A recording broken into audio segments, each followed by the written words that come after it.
Lamborghini Aventador Superveloce has no carpet, sound deadening, USB ports, Bluetooth phone pairing, cruise control, nor any warning labels. And sometimes, like whenever its cooling fans operate, it produces mechanical noises no car this costly should make. It approaches its mission with the same subtlety Donald Trump employs when talking immigration. In other words, it makes no apologies for being what it is, a brazen exotic made for those who enjoy center stage and have the resources to ensure they remain there.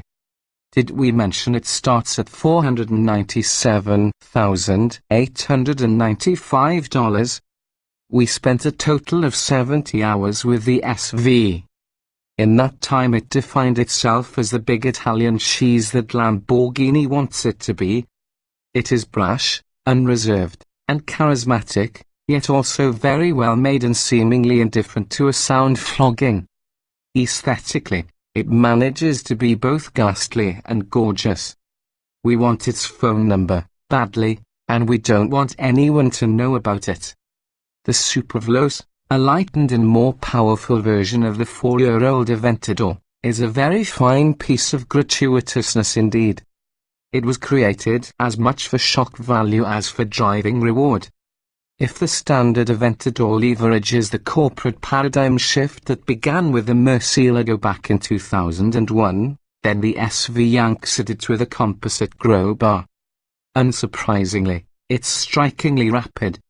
It will kiss 60 miles per hour from a standstill in 2.7 seconds, storm a quarter mile in 10.5 seconds at 136 miles per hour, and stop from 70 miles per hour in 147 feet.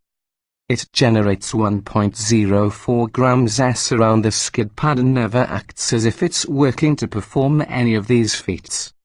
It didn't once hint that it wanted to kill us, either. Don't misunderstand, it is not perfect. With Lamborghinis, particularly special models like this one, the line between glory and absurdity is a fine one, pocked with compromise. But even an imperfect Lamborghini is a savage machine capable of inducing equal parts giddiness and disbelief.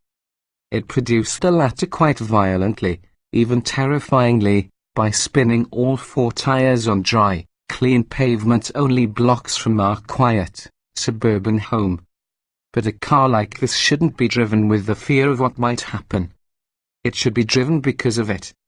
At 3,868 pounds, the SV carries 217 less pounds than the last standard Aventador we weighed. The engine cover, wing, air intakes, door panels, rear diffuser, and seat shells are all carbon fiber. For the Superveloce, the big change to the Aventador's 6.5-litre V12 is a free-flowing exhaust.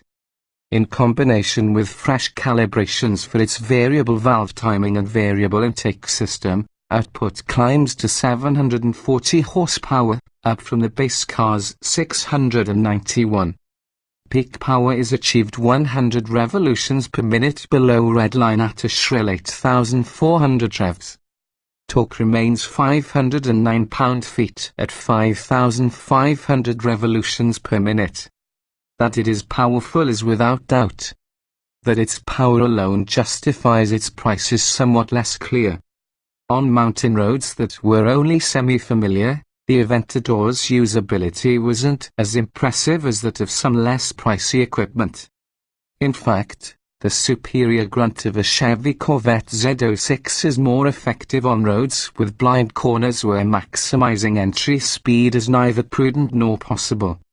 On a racetrack, where that concern vanishes, this drawback would disappear more rapidly than fuel from the SV's tank. But not a single gas station spectator will care or even attempt to understand such nuance. What they will notice is its size. There's a lot of Lamborghini here. Despite sharing its 106.3-inch wheelbase with the Honda Civic, the SV's low, wide proportions, and its massive overhangs, make it appear huge. It is wide. The same width, in fact, as a standard Ford F250 pickup. All of which, in combination with its shape and overall visibility, makes it a difficult machine to place on the road. City driving is attended by the constant fear of knifing one of its forged wheels on the hidden curb. On the open road, however, the view over the low hood is vast and the countryside flies by in uninterrupted majesty. This, naturally, makes you want to drive it right to the icy and forgiving limit. Its feedback, though, might give you other ideas. In practice, the steering is moderately weighted but lacks the granular feedback of the best systems, think Porsche Cayman. The SV's new electric power assist works with a variable ratio mechanism in the column.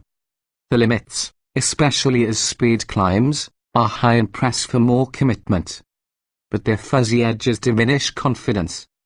Right, the SV's controls are supposed to inspire fighter pilot fantasies. Makes us think of our old Motorola Razr flip phone. Go figure. What the Superveloce will not do, largely because its rear LP750 courses are nearly 4 inches wider than its front, is oversteer. Barring senseless acts of pedal abuse, the rear tracks devoutly behind the front. And its single clutch, 7-speed automated manual transmission feels, well, old. The long gaps between gears in studio mode are as unnatural as they're out of character in a car this focused. Of course, switching to one of the other two modes, Sport or Corsa, increases shift speed, punches up throttle response, and stiffens the SV's new magnet or heological dampers. Full throttle shifts in Corsa snap through the cabin with enough force to visibly unnerve Aventador SV virgins. So effective are the SV's standard carbon ceramic brakes that stopping from 180 miles per hour is like braking from freeway speeds in a Mazda MX-5 Miata. Inside, the base Aventador's design remains largely the same, minus some leather. It's a bare carbon experience on the doors, tunnel, and floor. An all-new alloy instrument cluster displays gears and engine speed most prominently. The carbon shell-type seats lack anything resembling compliance, are too low for those of average build, and offer neither height nor seat-back angle adjustments. Your author sat on the booster cushion behind the wheel so that his ass, like his self-worth, was artificially elevated. On the scale of grand driving tools, the Aventador ranks high. It is stupid fast, has world-class brakes, and makes fantastic grip. Its somewhat elusive limits, however, keep it from rivaling the world's most rewarding drivers' cars. Still, the Superveloce is special. It is a car unencumbered by ubiquity, order, or anything resembling normalcy. It is, in other words, a Lambo.